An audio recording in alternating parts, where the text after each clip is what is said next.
Yay Media Group. What is that bug? Hold on. Are you gonna bring it to the camera? Don't eat it. It's a scorpion!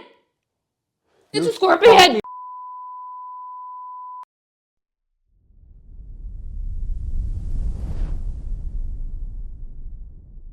Welcome to a brand new episode of the Fitish podcast. We frankly started another show a few minutes ago, and it was a sign.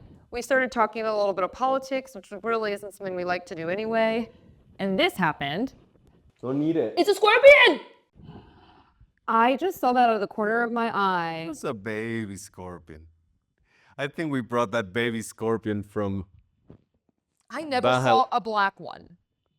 We only saw those clear, yellowy, see-through looking ones, you know? Blonde? Yeah, the blonde ones. Okay, I hadn't met a brunette scorpion. Is that what we're gonna call it? I feel like in this day and age, it's more politically correct. Like, I feel like if I say, like, the dark scorpion or the black scorpion, people are like... The Mexi scorpion. Yeah, no. The black ones are creepy. The clear ones are creepy. It's so funny. We had this conversation when we lived in a place where we were frequently seeing these creatures. We keep looking over there because the corpse is still sitting there. The corpse is there. This is the thing too. They play dead. I've learned this, like you did flatten it, but like it was But that one is not playing This dead. scorpion was trying to walk out of the room with my Amex. That is what was happening. It was trying to take my Amex and walk out of the room with it. We were fighting and he was clasping to the Amex. Oh, it gave me full body chills. It's so funny because remember when we ranked our creatures? I know, it makes me like, when we ranked our creatures that we least like to have encounters with, it's definitely scorpion for me. I mean, I would also The thing not... with the scorpion is that they're sneakier than snakes. Like, I think a snake, you can spot it. Like, you can see a snake. If it's in your house, like if a snake walks into, like, not walk, like slither into your house, you see it. But for fucking scorpion. they're just creepy too, I mean, they got the claws and they got that tail that comes up, and I'm not even sure like which they're gonna harm me with, you know? It's like he's like a superhero. Like, actually, Remy was dancing yesterday saying that he's Scorpion Man. Maybe he's gonna be so excited when we show him that scorpion. I think we should though and tell him not to touch it. Anyway, great intro to the show. Let's move on from the scorpion talk. For those of you that have been asking, since the election, I hope everyone's hanging in okay. The divisiveness was obviously like another reason Fran and I were very excited to move. But truth be told, you know, just because you move to another country doesn't mean you're not still somewhat like involved with the... It's not that you keep paying taxes in the other country. Yeah, I mean, that's the thing. I mean, we have businesses there. We love the United States. Like, we hate to see how divided it is. We've been feeling that way for a long time, as I know many of you have. And it's just, so that part's upsetting, you know. I would say Mexico in many ways is like, I think I don't get as involved in the politics here, but I mean, there's been similar scenarios going on here where people are pretty divided with candidates and in kind of a different way. So, you know, we'll see how that all plays out. So I wouldn't say that moving to Mexico, you're completely avoiding. Now, because of social media, if you're still following the accounts, and frankly, I told my mom this all the time. She's like, did you see this? Did you see this in Dallas? Did you see this in Dallas? And I was like, no, because I was actually trying to get away from some of the neighborhood news that I was seeing, kind of the violence, some of the stuff. But obviously, you know, I mean, my friend Meredith hosts the news in Dallas, and I love her, and I follow her on Instagram, so I see all of the stuff going on in Dallas still. But there was an element that we wanted to get away from that kind of like negativity and divisiveness. So I do feel that I've gotten away from that a bit. I think the only thing I can say about all this is we need to learn to coexist. And doesn't matter if you voted right wing or left, I think you need to learn to coexist. We're all humans, we're all red-blooded. I think I'm blue, but I don't know.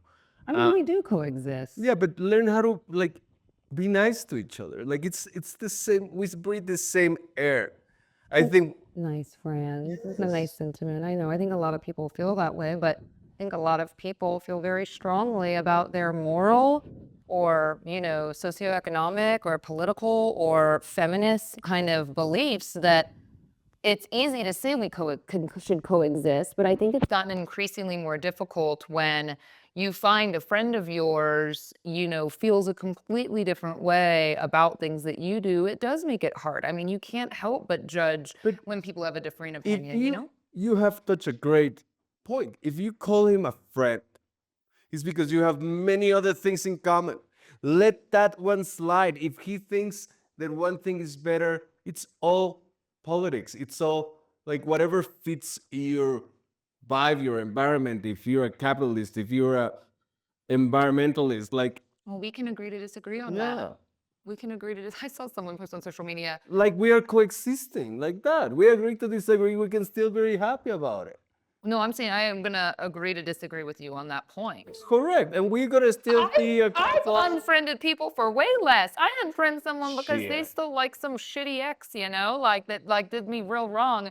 And you're gonna be friends with them? Like, sorry, life's too short. Like, I I'm don't talking for the friends that are friends. If a friend voted for one or the other and I'm voted for the other one, well, we still have okay. many other things in common. Before we move on, let me just put it this way. Do y'all have anyone that you follow on social media that you're like, oh, okay, like you don't know him very well, but you're friendly. You've been at kind of events together. Maybe you've hung out a couple times, and I would never have considered this someone like a best friend that I gained or lost. But then like you're looking, 4 short years ago, and they're like in the Capitol, like upon inciting violence, and you're like, oh, you're that far. Like you're that far over to that side. Not like, oh, I voted this way, whatever, but like you're that far over, and I'm kind of like, that's just not my cup of tea because that's not Well, cool for me. well, Like but I wouldn't do that on either we, side of the coin, we you know? all have things that we learn and use to edit our group of friends. And let's be free about doing that. And Right. That's how I yeah, feel. But that's the opposite of what you're saying. I feel that you should edit your friendships based on things because it's not your place to tell people where they should draw the line with friendships. correct. Yeah. So, but that affects you. Maybe other people don't get affected by that and get affected by other things. And that's how they edit. Like, what I'm trying to say is, we all going to die. You know, we we are here in the big scheme of things. I can stop repeating this. We're here 30 seconds of the life of this planet. Let's Okay. make those 30 seconds But it's the most everything. amazing 30 seconds and take serious the stuff that we need to take serious. Fran and I philosophically feel a little differently, clearly, about the way life goes. I used to what's been interesting? I saw someone post the other day, she's in her 30s, and she said, I want to hear from women that are in their 40s because my 30s have been so much better than my 20s. Just spike my coffee. Why? And just because it's already afternoon. Because you need to drink to be around me? No. Oh. But she said, I want to hear from women in their 40s. And I think I've kind of been thinking about it. I mean, I didn't stitch the video or respond to her, but I do think a lot about my 40s differently because obviously I'm becoming a mom at 39, 40. So much changes with that too. So I don't know if it's just motherhood or being in your 40s, but I used to be this type of person, and I don't know if any of you feel this way.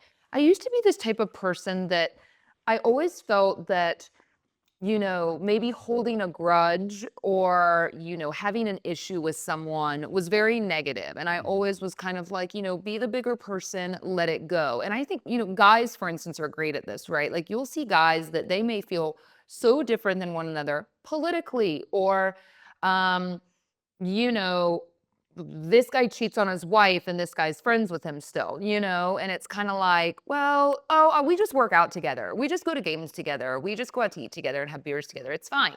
And I think women have always had a hard time with that because I just feel that We just have a gang bang together. but I don't want to be, the older that I've gotten, I think you get so much more cognizant of, going back to your point, what a blip on the radar we are here on this earth. And so I definitely have had moments in the last decade, especially of my life, where if someone's done me really wrong or I feel that there was just like a real lack of loyalty, I don't care if it looks dramatic. Like, I don't want to be friends with this person anymore if they've really crossed the line. Now, can you forgive and forget if this is a longtime friend? Of course you can. But the reality is, there are so many great people out there to be friends with that are on your same wavelength, that can raise your own character, that can challenge you to be a better person, that can fill your cup in certain ways, that you don't need to be maintaining these friendships. I feel like a lot of times those of us, we want to be good people, so you maintain this level of tolerance with people, even though, you may have that friend, for instance, on a minor level that's like, never ask you how you are, right? You're kind of a dumping ground for them, that they're always just kind of dumping negativity on you about their life. But you've been friends for so long that you just kind of accept it, right? But I just don't feel that way anymore the older that I've gotten. I feel that my time is very important. I hardly have enough time one-on-one, right, to spend with you. We're talking about having another baby. We want to spend all this time with Remy, that if someone has like really cruelly done me wrong or been talking poorly about me, now I don't draw the line. I don't actually usually say something to them and say, I don't want to be your friend anymore. I don't pull that shit. I just go. I just do not communicate anymore. I'm just absent. I just withdraw. And it's drama free. It may not feel totally drama free. This person or whoever will probably talk about it to other people, but I have just found this sense of like, fuck, I don't have time for this shit. I don't have time for it. And I had a really weird situation some years ago with an ex, and like it was kind of one of those things that I felt a real lack of loyalty with friends. I feel like if you tell a friend the truth about something, they should believe you if you've been friends for a long time. And if they don't, or feel this kind of weird sense of choosing sides, it's not that I don't like this person or these people. I just don't want anything to do with it anymore. I just can't be around something that was painful or brought me a lot of negativity or drama. And it's kind of simple for me. It's just like, well, we're not the same. We're not on the same wavelength anymore. I don't think that outgrowing friendships has to be dramatic. I mean, the same thing has happened with my business or work or employees or people in my past. And when I hear people speaking poorly, I just kind of go, well, that's sad. Like, I feel like you can end things but still feel like love and care about people. I don't know. That's kind of how I feel on that. So that is something with 40 that's like really made me feel, I guess you feel more of a sense of like urgency in your life and a sense of like a lack of time, right? So that you just don't want to give to so many people. I Like know. you can't put so much in But buckets. it is like, I think that is absolutely right of you. I I feel that in the big scheme of things, the people that are close to me are, I can count them with one hand. And the rest of the people that I love to have fun and enjoy time, whatever their beliefs or not, if we're aligned or not, we're great. Like, and we can still have fun and we can still enjoy our time together, but maybe we're not going to be a tight, like, if I call him at the 3 a.m. to bail me out, maybe he's not gonna answer, maybe nor I. But it's all about avoiding the drama. It's just, life is too short to get involved and take things personal, that it's their issue, it's their insecurities, it's their drama, and they want to suck you in. Well, shit. It's your decision if you want to get sucked in. And the same goes with political talk. People that get so passionate about it. It's like, that is so cool. I have to be honest, do you all feel this way? Like, sometimes I think of when people are very passionate about politics and they want to, like, first of all, you're never going to convince like someone else to come to your side, right? I think that's the whole thing. Like, people are so divided now. But the funny thing to me, it's almost like when people get so passionate about football, like, you have no control over what's going on in that game. When people are so disappointed with the outcome, it's like we're living in this simulation where like we don't have any control in that football game when people are so, they're moping about it for days. Correct. Which I get when you're younger. Like I used to be upset when I lost a soccer game, but ever since that I was like, I'm not, what's wrong? That earring is about the fall. Thank you for your service. It's here to serve. Anyway, so, but yeah, being 40 has been great. Brent and I did bring up, it's like trying to have another baby and talking about that. It's so hard because I don't know if I can get pregnant naturally. So I started to kind of explore just the IVF options because all my embryos are frozen back in the States. And I will tell you, not so surprising, but I've been looking at places here because I'm going, I don't want to do IVF again. If I'm being quite honest, I fucking hated it. Any of y'all that have gone through it, it's so hard. It's so emotional. It's painful. Like everything about it is just Oh, it's like, oh my gosh. Those of you that I feel like you can just get breathed on and you're like, poop, pregnant, and it's so hard to like think about going down this path again. I think I'm warming up to it. Like I think I've decided I want to have another child badly enough. It takes time to kind of get there. How badly do you want to go through, do this again? But I was looking around at some places here. I mean, now the issue is trying to figure out how to get my frozen embryos down here. But You think there's any immigration implications about unborn babies crossing the border? my mom brought up a good point. She goes, "But are you worried about your embryos? Because now there's going to be so many legal changes with our reproductive rights, and if a lot of these go into effect, and we're living in the Handmaid's Tale, it's like I'm not gonna be able to do certain things with those, So I need to get them out of the country. Probably no." I'm not that worried about anything happening overnight, but yeah, we got to figure out the logistics of that. But I did look into pricing here, so if anyone's interested in that, we're gonna go visit a few places. But when I tell you, it's like maybe it looks to be, I mean, way less than even a third of the cost with all the pricing Yeah, that no, I've it's looked at from recommended and the sites. quality, like the quality of service in every medical experience we have had in Mexico. Like, I don't want to speak too much about this one IVF clinic because I don't like to. no, we don't even know it. We don't know it. However, the services they offer at this clinic, so just if anyone's curious about IVF in the States, and I know there's different prices, and if you're fortunate enough to work at a great big company, sometimes they contribute to that. But, my whole IVF in general, like I think from start to finish was probably upwards of like $40,000 or $50,000 to get through both transfers and the egg retrieval and all of that. And so I was lucky because part of that was an endorsement. So when I froze my eggs, I got that for free. That is the more expensive part of the process, and it's often ranging between $20,000 and $30,000. And then you're looking in the United States at least 10 to 15 per transfer. It's a fortune. I mean, so many people, I'm so lucky that we could like barely scrape by to afford to do it because I mean, think about just having a baby is expensive enough. And so, think about going through that again, Fran, and are like, can we even afford to do that? Is that even how we can be spending money right now?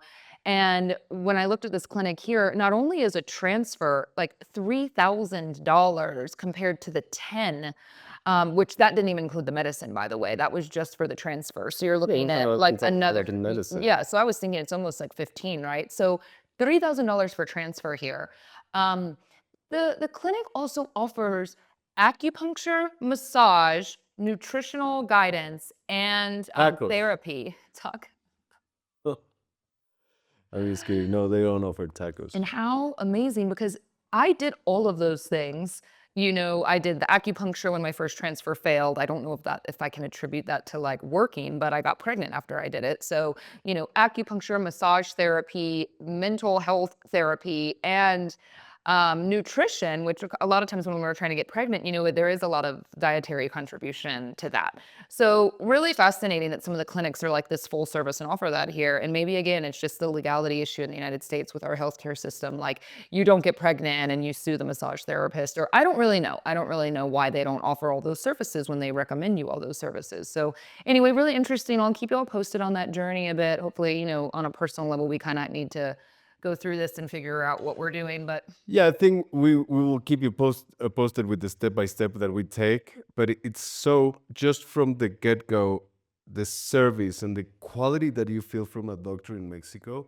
And no offense to any American doctors because I love them all that I know. well, I think their hands are tied in a lot of But ways, like here from the communication, like Yeah, we WhatsApp with Remy's pediatrician. Like we can message them all the time, which I think is normal maybe for those of you that live in a smaller town, but like big city style, like Dallas, Fort Worth, and some of these other areas, like there's no chance in hell, unless it's a family friend that's a doctor, there's no chance you're having a frequent communication with your doctor.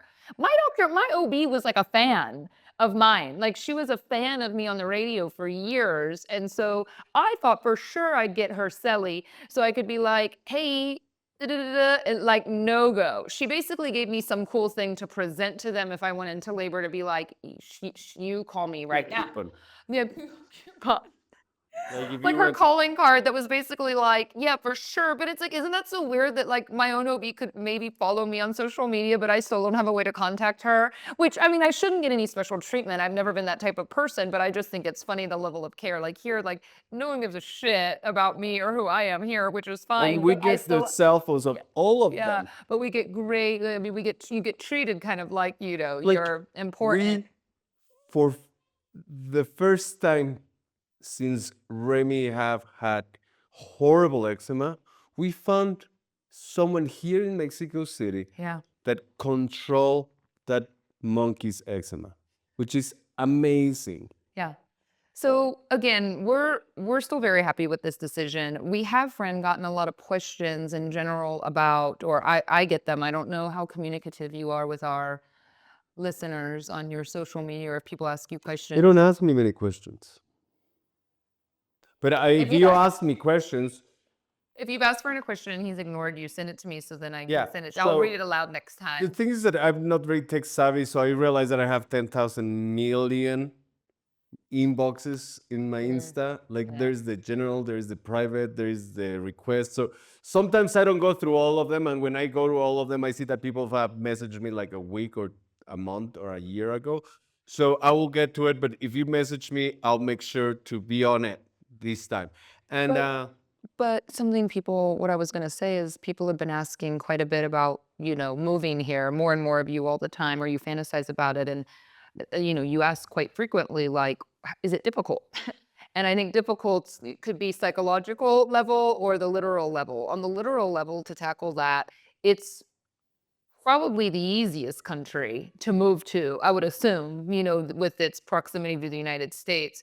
Now, I think a lot of people feel that with good weather. they can't up and move because of visas and things like that. But letting y'all know, I don't currently, have some sort of, if you want to work here and things of that nature, of course, you're going to need something more official, but you are allowed to spend 180 days. So you have that 6-month mark. Even my car, for instance, it has the same like ability that I do as a non-resident.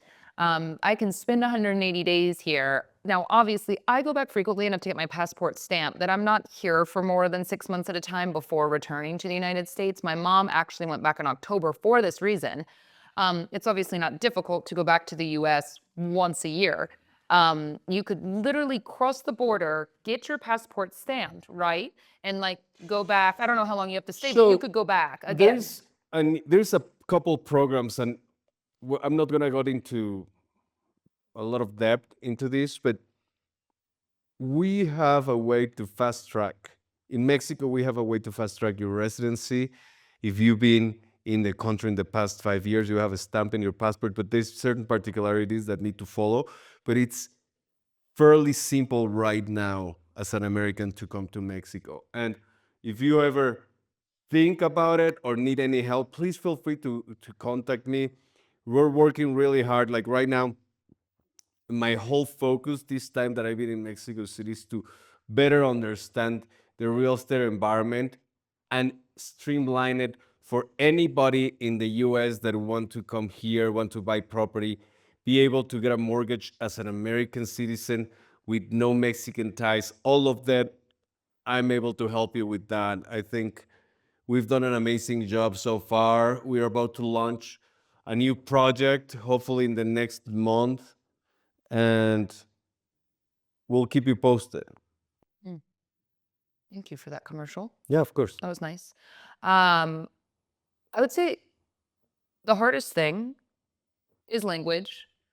I've learned so much Spanish. So many of you would be so proud of me, more proud than So Fran is. proud. Yeah, I'm proud. How much prouder do you want me to be? I want you to like talk about how proud you are. When you hear me say something in Spanish that's good, be like, wow, that was really good. I've never heard you say that. Sometimes you'll be like, hey, I don't want you to put your guard down. Fran, I ordered the other morning at breakfast. I was like, I ordered the salmon, and you were like, so here, you really, which is good. I mean, he helps me with my pronunciation for sure, but I wish there was like a nice, healthy balance of So like, the ways that wow, that was really I good. help, yes, I said yeah. Like you asked for salmon, and I just like don't forget Salmon. that L because salmon means semen, and I don't think you wanna Well, I want- eggs with semen. Maybe I wanted the salmon bagel. Maybe. I could have I given it to don't you. think he would have mistaken that I didn't want the salmon But when I bagel and saw him bread. like opening his zipper, I was like, salmon, salmon. We've talked about salmon way too much on this show in the last few weeks after my salmon sperm facial. But language, I mean, yes, if you want to move somewhere in Mexico, now I will say there's certain neighborhoods in Mexico City that now living here, I notice, the Condesa, the Roma, the Polanco, there's a lot of English being spoken because so many foreigners come in as tourists, so a lot of the staff at a lot of those places speaks English. In the area that we're living in, it's like much more Mexican, so it's just Spanish, but it's been so good for me because I've learned so much, and like on a personal level, I feel so much more confident going out and about. I would say the hardest thing to keep in mind about moving to, which I would assume this is this way in many other countries, it's that initial setup. In the United States, think about how hard it is just to like move apartments or move houses. You're reactivating, all the bullshit that I'm talking about. Not bullshit, I mean, it's important, but like the gas and the, electricity and the water and all of these things, right? Like all of your utilities. Now, as difficult as that is in the United States and what a pain it is to change, it is immensely more difficult here. Mexico works so much more manually and back in time, which you'll see this in other countries as well. But I would have really struggled here in particular without Francisco's help because, there's days he has to go pay a bill at the OXXO or the 7-Eleven. There's not this online platform for all of the different utility agencies. Or this last night he was making popcorn and he was like, and he came back with no popcorn. I was like, what happened? He goes, so we don't have any gas because we get a gas delivery like every week or every So other it week. is really rare, but Mexico City has certain areas that have natural gas, like Yeah. in the US, like it's piped in. But in this particular neighborhood, which you'll think that it's the one that they would have started this movement, Yeah. it doesn't. You have a tank.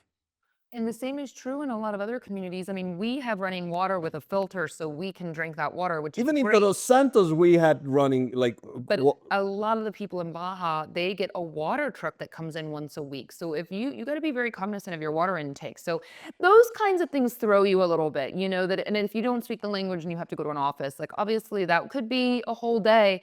And that's definitely been interesting. You said to me when we moved here, you said, you're going to see why. I'm sorry, hold on. Why is my earring not staying in my ear? Because it needs a butterfly in the back. Well, let me remove both so I'm not like one. Cocomamie. Yeah. Cocomamie ear. Apologies.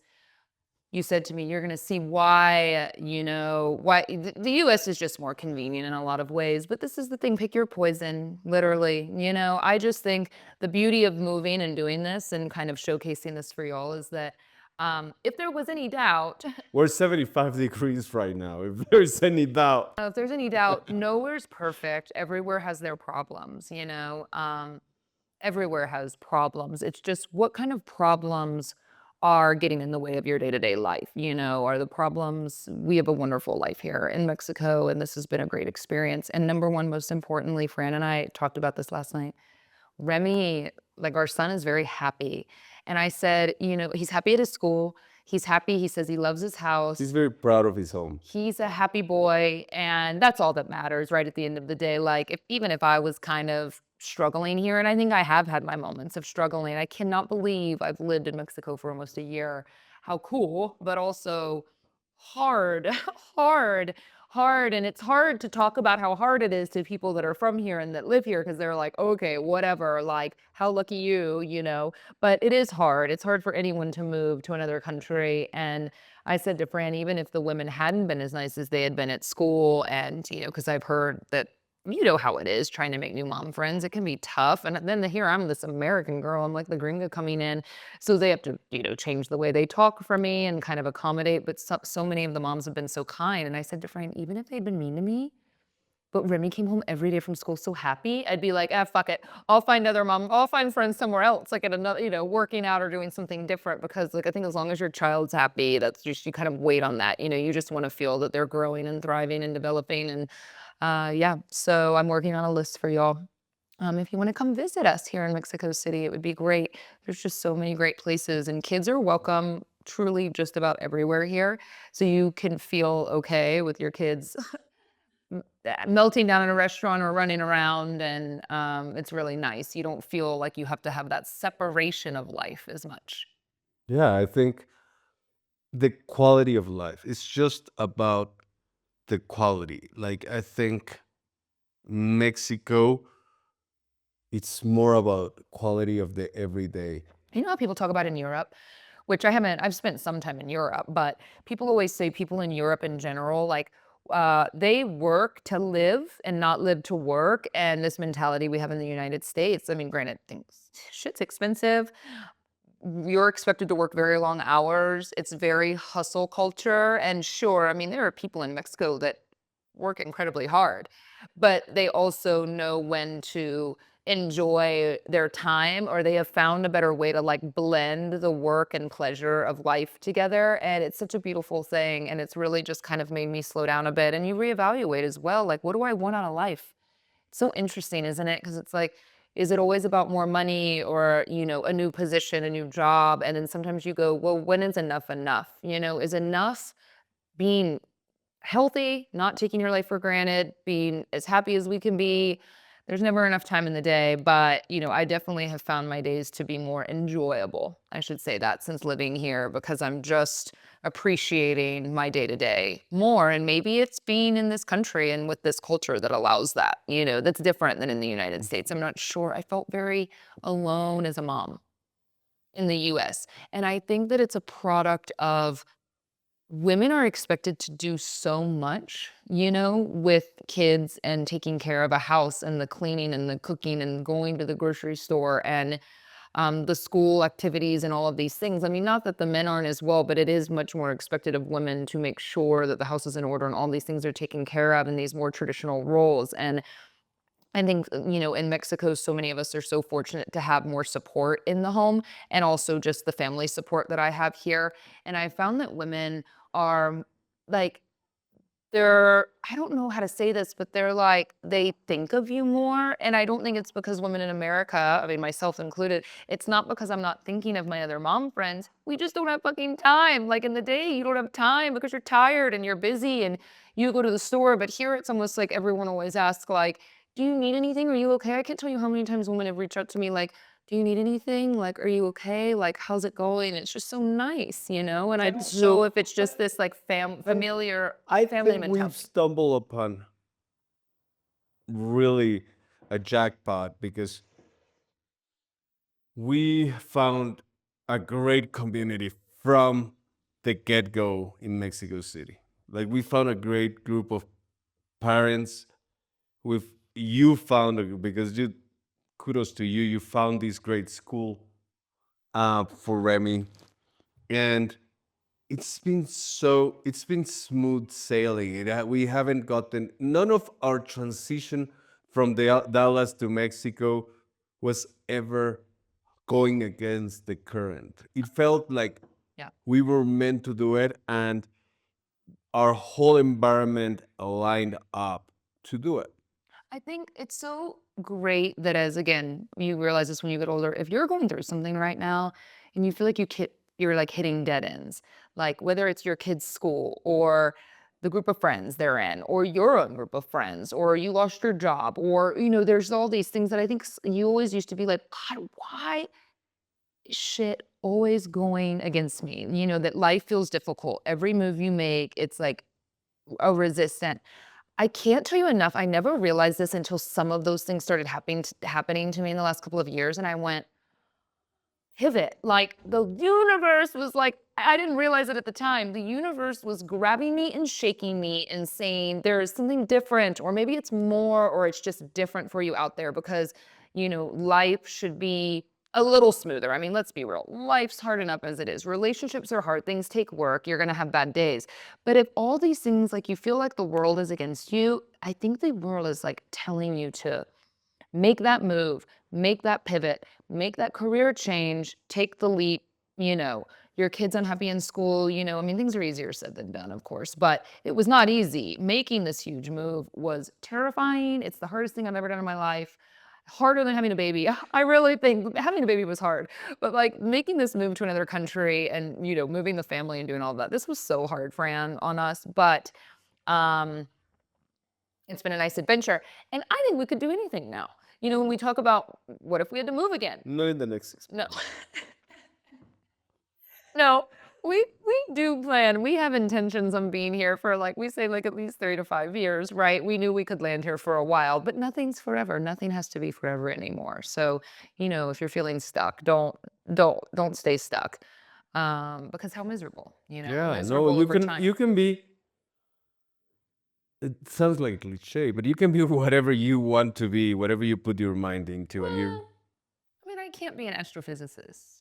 If you put your mind into it, I can bet like in 10 years you can be. I have like 30 years of cannabis use when they hair test me. Wow. 30. No, that's too many years. I would have been 10. I didn't start that young. I have like 15 years of cannabis use. Oh, maybe you cannot be an astrophysicist, but anybody else could be anything you want to be. Like, for instance, I'm stealing your star. I'm becoming like a celebrity commercial maker. Well said. I think that's exactly what they call it, a celebrity commercial maker. Yes. Mm. Yeah. So if you get in a wreck and hire these attorneys that Are they have a to sponsor? have, no, you might see me on their application, explaining you the whole process. What you filmed wasn't for television? It was just for their. No, it wasn't for internal use. Oh, I was hoping we'd. Wait, baby steps. Don't minimize my efforts here. I'm not minimizing anything. Like, this is the beginning, maybe. First of all, you told me you had to go to town to film a legal commercial in Spanish. And I was like, ooh, big TV guy, like this is so cool. I didn't know it was just for their like internal I don't even know how services. they're gonna use it, but it was kind of commercial. It was a lot of recording, you know. You know the life of the actor. Sure. It's Yeah. it's tough. Uh-huh. You know, having to be. Yeah, I got reports that you were using your hands a lot. That's what they told me to do. You know. Use your hands a lot? Yes. Oh. They told me be Hispanic. When they said be Hispanic, use your hands a lot is part of the job description. So I did it. Client was really happy. They didn't say be Mexican? No. And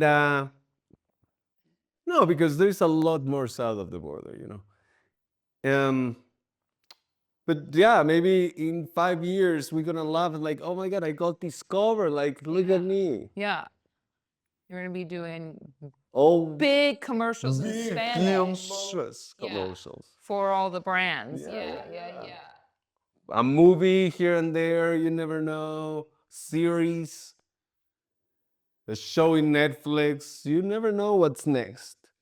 So Fran clearly has a nice sense of direction with his future. Correct. Yeah. No, that's a side hustle. You know, I cannot leave my bread and butter, okay? I love it. I have always told you I'm just I know, so- you always think that I could be a big star. Maybe that's it. Maybe that was my leap. Your leap? My leap, you know? Oh yeah, you could do Mexican porn. I've been doing it without recording it. You know, I'm already practiced, trained. With who? With you. And you know, like in the past, we all have a little past. I'm not, it's a big past, but we all have some past. Go on? Like, anyhow. No. Don't let him go. No.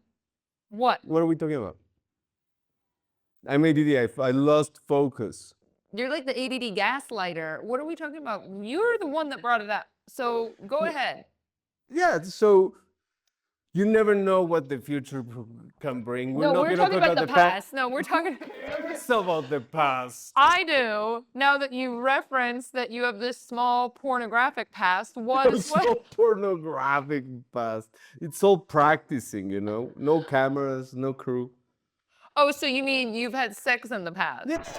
Okay, well, why? What was with the pornography We reference? started with the pornography reference. Was like, where can I watch this? Oh, Only France? only France, yeah. Did that ever get going? Not yet. Not yet. Like It's a with all of your other content, it's, you're gonna it's, put out there. it's a back. It's in the back I burner know right that now. those listening have not forgotten About about the OnlyFans. about the content promise. Oh yes, It's been almost a year and you haven't made content. I filmed content. Last time I was in Austin a week ago. I did An a Instagram story? cute little story. A cute little Instagram story Yeah. is your big content? Well, and as soon as I get some footage These are from the a big conversations we had. break I was of like, commercial, I tell a friend, you have so much knowledge about moving here. People are curious. Make fucking YouTube videos. You make money off of them. great. I'm And gonna offer start a soon. service. Yes, I'm gonna start soon. soon. You know that part of the project I'm working on, it's heavy on the content, It is. heavy on the content creation. Not only me, Yeah. that's gonna be the fun part. Me? Not only you, it's gonna depend on production. Like, it's gonna be funny because we need to explain to people what are we doing and how are we doing it and why what we're doing is good. What is the advantage of using the platform that we're gonna launch? So it's gonna be heavy on the training content, you know? Well, I am greatly looking forward to it. You'll be one of the first ones to know when it happens. Well, I hope you all enjoyed our rambling today. We hear our child is screaming outside of the house right now. I was like, our childcare ends in about 10 minutes. So we're going to let you go. Y'all know how to interview the scorpion, and we will see you next week. If you have any questions or specific topics that you would like for us to tackle on the show next week, please, please, please send them to info@fitish.com or DM Francisco or myself on Instagram so I can accumulate all of those questions and we can tackle some of that on the next show. But until then, enjoy your week. Bye. Bye bye.